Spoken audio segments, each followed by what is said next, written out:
Thank you for joining us. Today we will get a state of the pandemic update from Dr. Walensky. Dr. Fauci will highlight the latest science, and Dr. Vivek Murthy, the Surgeon General, will join us to discuss the campaign to increase confidence in vaccinations and our work to empower local voices and trusted community leaders. First, I want to provide a brief update on how we're accelerating our vaccinations program to meet the President's goal of 200 million shots in his first 100 days. As you can see on our weekly vaccinations progress report, our 7-day average is 2.9 million vaccinations per day, up from last week's 2.5 million per day average. This is an unprecedented pace. No other country is vaccinating this many people this fast. And as of today, 74% of individuals 65 and over have received at least one shot, and 52% of American seniors are now fully vaccinated. Overall, nearly 100 million Americans have received at least one dose, and more than 56 million adult Americans are now fully vaccinated. And as the President announced earlier this week, states are responding to his call to make all adult Americans eligible to receive a vaccine no later than May 1. In fact, by April 19th, more than 90% of all adults across the country will be eligible for vaccination, and 90% of Americans will have a vaccine site within 5 miles of where they live.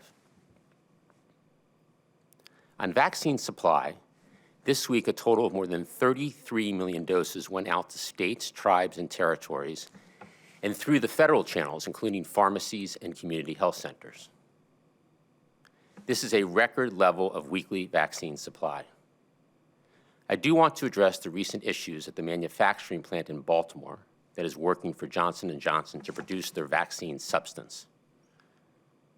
I want to emphasize the issue at the Baltimore plant did not impact any J&J doses that have been distributed, as all J&J finished doses to date were produced in a different FDA-approved facility. Johnson & Johnson and the FDA are working through the identified issues in the FDA approval process for the new facility. The company and FDA will provide updates as the process concludes. At the same time, Johnson & Johnson has also reiterated its commitment to deliver at or near 100 million doses by the end of May. And importantly, we are on track to have enough vaccine supply for all adult Americans by the end of May. Let me close by reiterating what the President said at the start of the week. We are in a life and death race against the virus. And the war against this virus is far from won. Even as we're vaccinating record numbers of people, we have many more people to get vaccinated, and we are seeing cases rise. Our whole of government response is accelerating to get Americans vaccinated as quickly, efficiently, and equitably as possible. We are working to put this pandemic behind us as fast as we can, but we're not there yet. So we need everyone to do their part.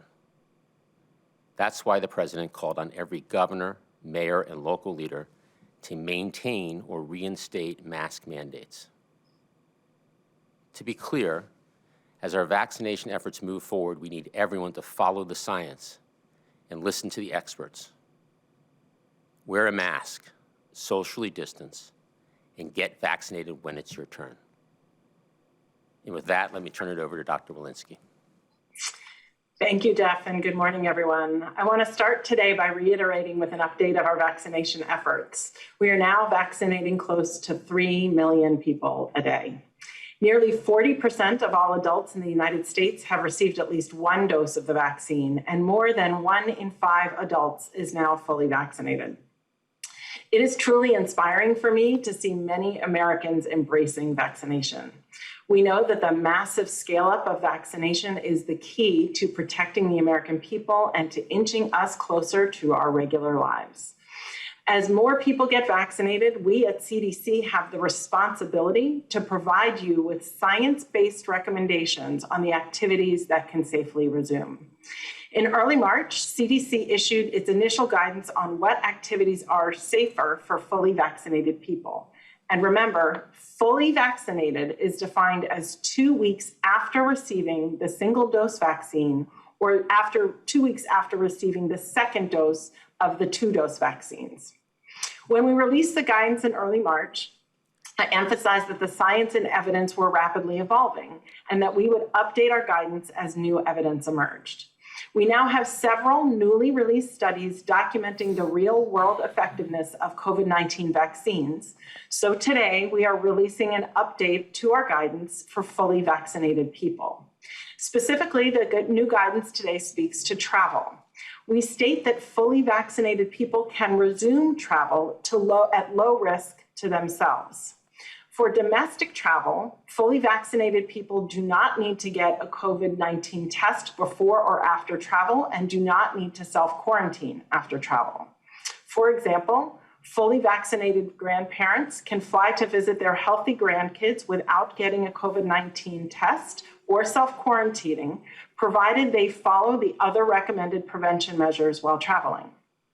For international travel, fully vaccinated people do not need to get a COVID-19 test before they leave the United States unless it is required by their international destination. However, fully vaccinated people should get tested and have a negative test result before they board an international flight back into the United States, but they do not need to quarantine when they arrive here. However, fully vaccinated people who do international travel should still be tested 3 to 5 days after arrival in the United States on an international flight. Our guidance reiterates that all travelers, regardless of vaccination status, should continue to wear masks on planes, buses, trains, and other forms of public transportation while traveling. As I mentioned previously, the science on COVID-19 is constantly evolving. We will continue to monitor the evidence and provide updates as we learn more. With so many people still unvaccinated, it is important that everyone, regardless of vaccination status, continue to take prevention measures in public and adhere to our guidance on ways to reduce the spread of COVID-19. Wear a mask, physically distant, avoid crowds and poorly ventilated areas, and wash your hands frequently. And while we believe that fully vaccinated people can travel at low risk to themselves, CDC is not recommending travel at this time due to the rising number of cases. Before I close, I want to provide a brief overview of the state of the pandemic.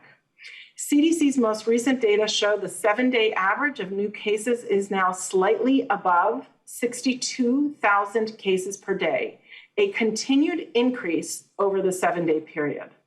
Similar to cases, new hospitalizations continue to increase, with the most recent 7-day average at nearly 4,950 admissions per day. The 7-day average of deaths is slightly below 900 deaths per day. These data continue to be clear. Despite the good news on the vaccination front, we simply cannot yet afford to relax the prevention strategies. We must continue the practice of mitigation strategies we know work, like wearing a mask and physical distancing, in order to slow the spread of COVID-19 and to see the end of this pandemic. This is a pivotal moment for our country.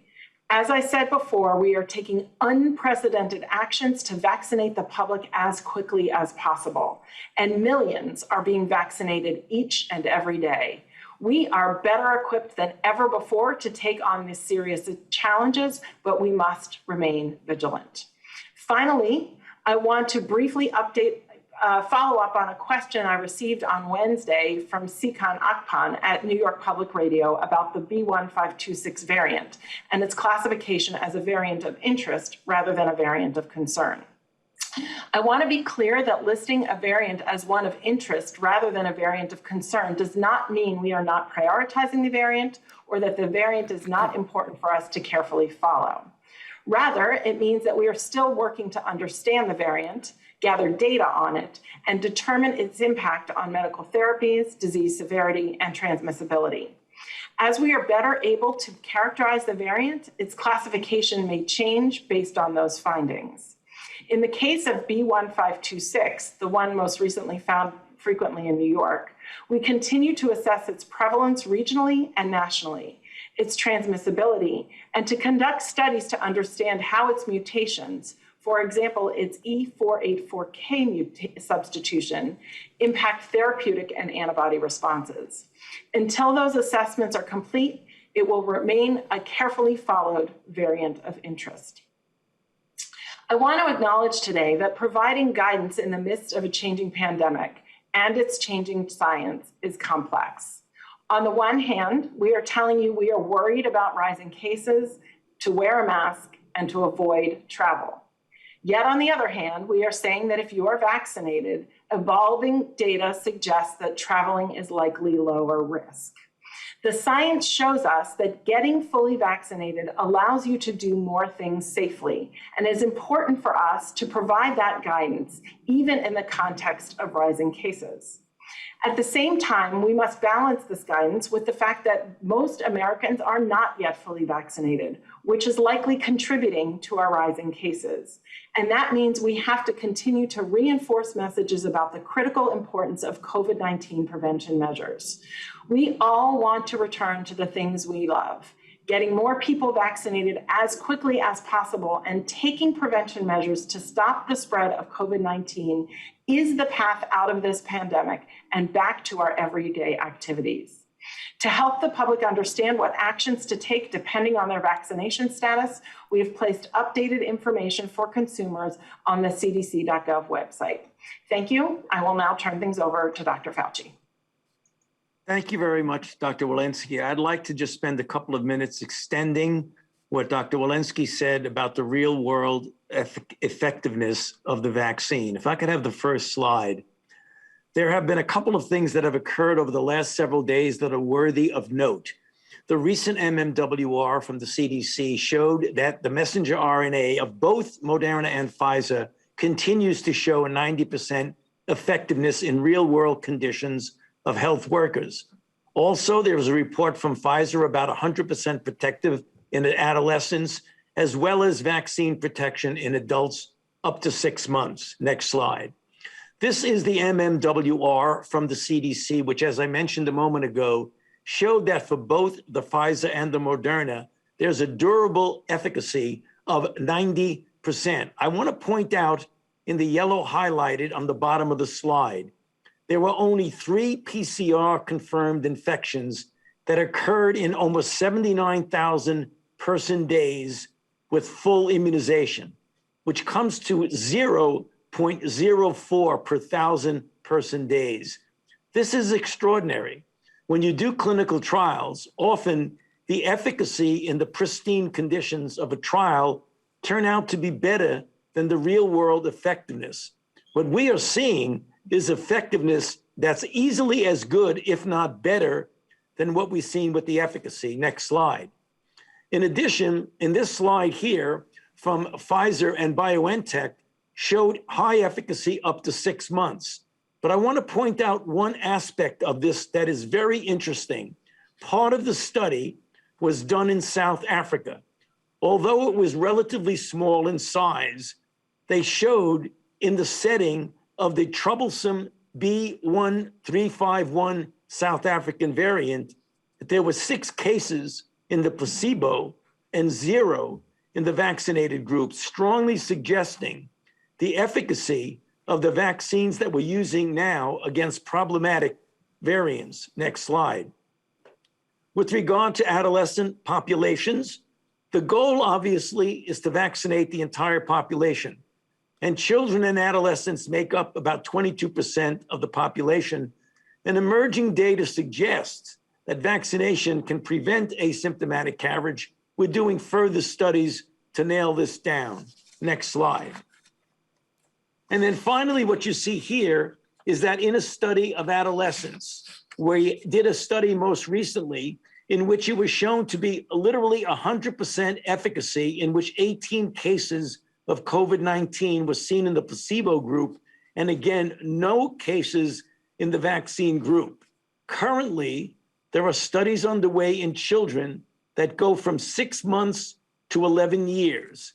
And by the end of this year, we should have enough information to be able to safely vaccinate children of virtually any age. So the bottom line message is that vaccines work very well in the real world setting.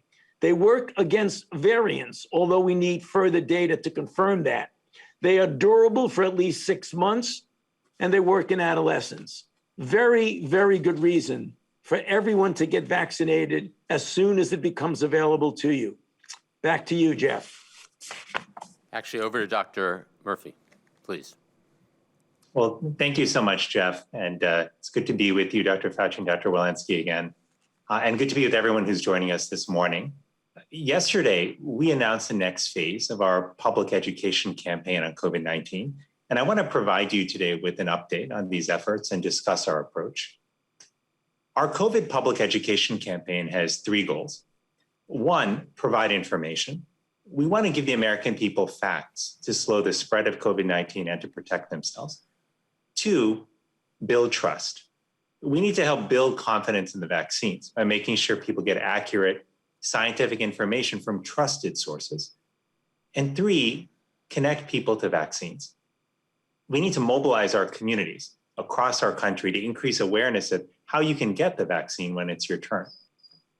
The research is telling us right now that when people decide whether to get vaccinated, they want to hear from the people they know and trust. That may be a doctor or nurse, it may be a teacher or a minister, it might be a family member or a friend. And that's why the most important element of our public education effort is empowering local, trusted voices. We will be providing them with the resources they need to help their communities get vaccinated. Now, why is this so important? It's important because we have a big, diverse country. Not everyone listens to the same individuals or trusts the same institutions. Misinformation also spreads quickly. And that's why these trusted community members are essential for health education and empowerment. I've seen this myself firsthand. I've seen how conversations with doctors have changed people's minds as they've realized that the science behind the vaccine is sound. I've also witnessed how people see their friends and family getting vaccinated, and that helps their concerns and build their confidence in the vaccine. Bottom line is people look to trusted community members when they have questions and concerns, and we want to support these trusted voices because they have the power to help turn this pandemic around. And that's why yesterday, we launched the COVID-19 Community Corps. It's a nationwide, grassroots network of health professionals, community organizations, faith leaders, businesses, and Americans from all walks of life who are collectively stepping up to be leaders for their communities in this national vaccination effort. Our plan is to equip them with CDC-approved materials to help them deliver science-based information to their networks. And we are reaching out to everyone everywhere to join this effort. Some of the founding members include sports leagues like NASCAR, Major League Baseball, and WWE. Health professionals like the American Nurses Association and the American Medical Association. Industry groups like the Chamber of Commerce, the National Association of Manufacturers, and the Farm Bureau. Civic organizations like the NAACP and Unidos. Faith-based organizations like Catholic Charities and the Salvation Army. As you're getting a sense, this is a broad coalition of organizations that are trusted in their communities and that are ready to help deliver public health information that can save lives. Yesterday, we launched with about 275 founding members. And I'm happy to tell you that in less than 24 hours, 2,500 more members have signed up. And our goal is that as this program is established, more and more Americans from all corners of our country will sign up and become Community Corps members themselves. So if you're active on social media, if you volunteer with a civic group or at your church or temple, if you run an organization that you think can be helpful, or if you just want to help have an informed conversation with family members around the dinner table, then we need you in this effort. We want to give as many people as we can access to the information they need to choose to get vaccinated and to then help the people they care about make that decision too. You can sign up and get more information at wecandothis.hhs.gov. That's wecandothis.hhs.gov. Finally, I'll just say this in closing. This has been a long, hard year for all of us. But despite this suffering that COVID has caused, this pandemic has reminded us of a fundamental truth, that we need each other. And together, we have the power to end this pandemic. We can do this, but it will take all of us working together, supporting one another, and keeping our faith that better days are ahead. Thank you. And I'll turn it over to Jeff. Look forward to your questions. Wonderful. Thank you, Surgeon General. Let's open it up for a few questions. All right, and I recognize we're running a little bit late on time, so let's keep one question each. First, we'll go to Victoria Knight at Kaiser Health News. Hey, can you hear me? Yes. Hi. Yeah, my question is, I'm wondering, I'm a DC resident. We're among the lowest percent of having our population vaccinated. It's like 14% when I checked this morning. And I know there's a huge demand here. I'm wondering, what is the federal government going to do to help these states and territories that are struggling with the percent of population vaccinated? Well, this week was, as I mentioned, a record amount of supply, and that's a very good start. We need to work with states to ensure that they're administering shots in arms in an efficient way, and the federal government, the whole of federal government, is supporting states in efforts to do so. We've also established, as you know, federal channels, including retail pharmacies, which across the next few weeks will be 40,000 federal vaccine allocations directly to, allocating federal allocation to the 40,000 retail pharmacies directly. So that's quite a coverage across the country, with 90% of Americans living within 5 miles. We're also making direct federal allocations to community health centers. That program is scaling up to 900.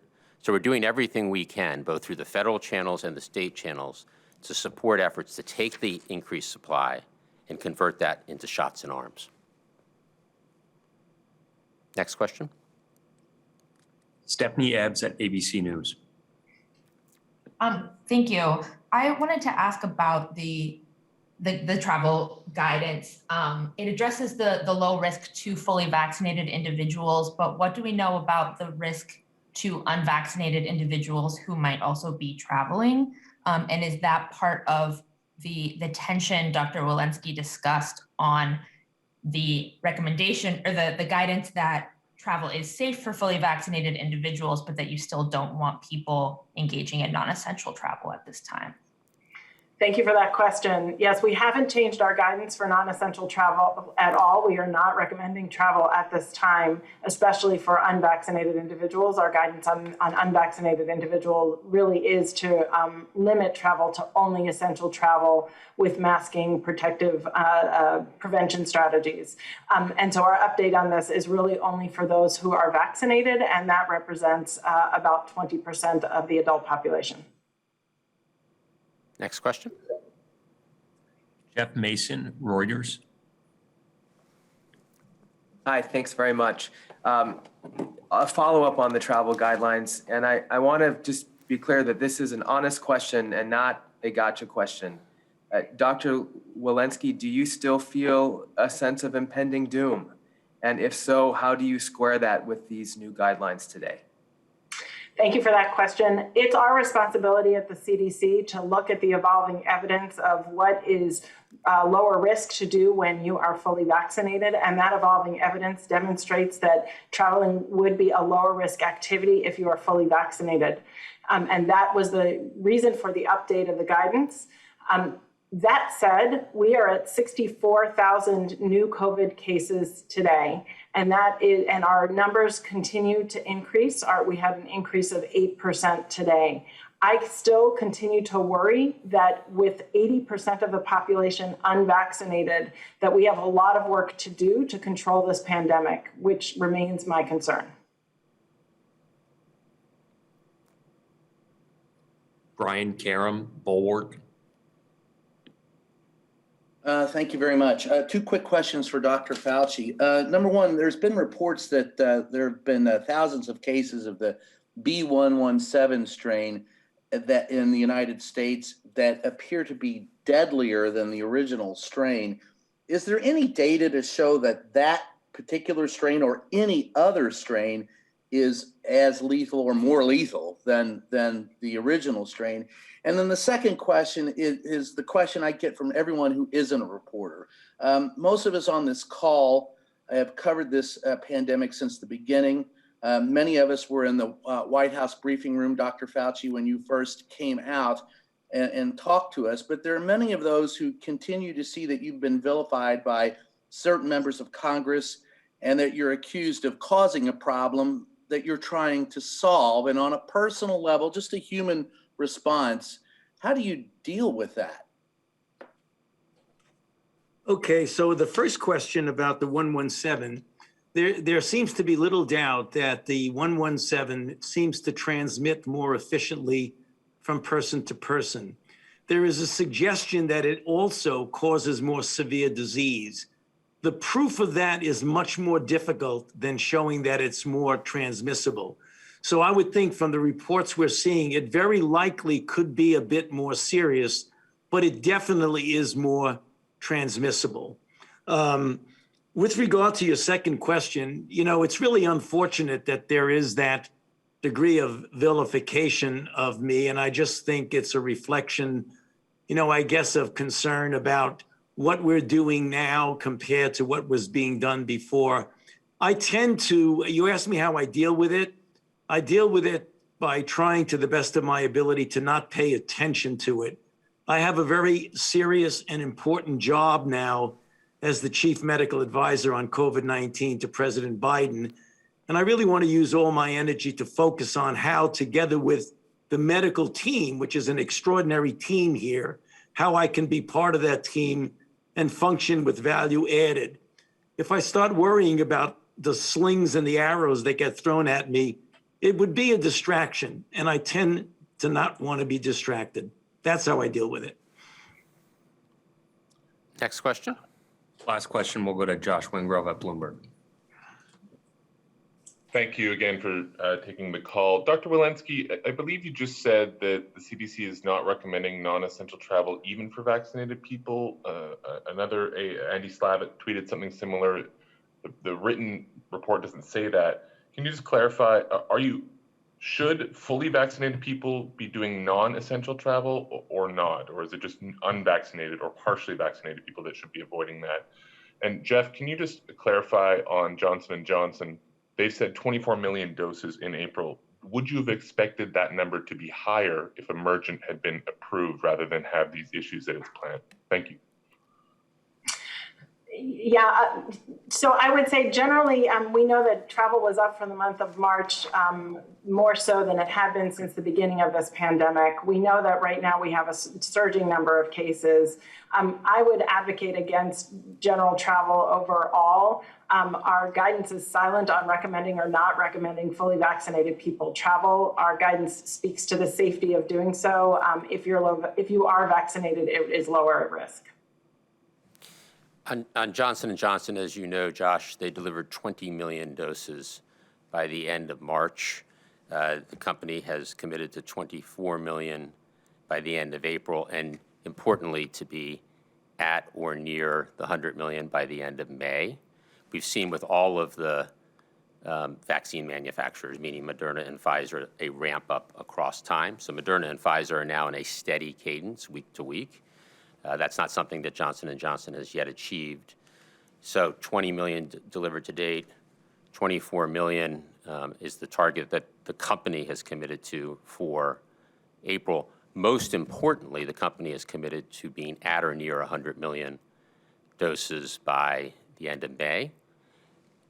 Stepping back, we will have enough supply for all adult Americans by the end of May, which is what is most important here. Thank you for joining today, and I hope everybody has a good weekend, and we look forward to seeing you on Monday. Thank you.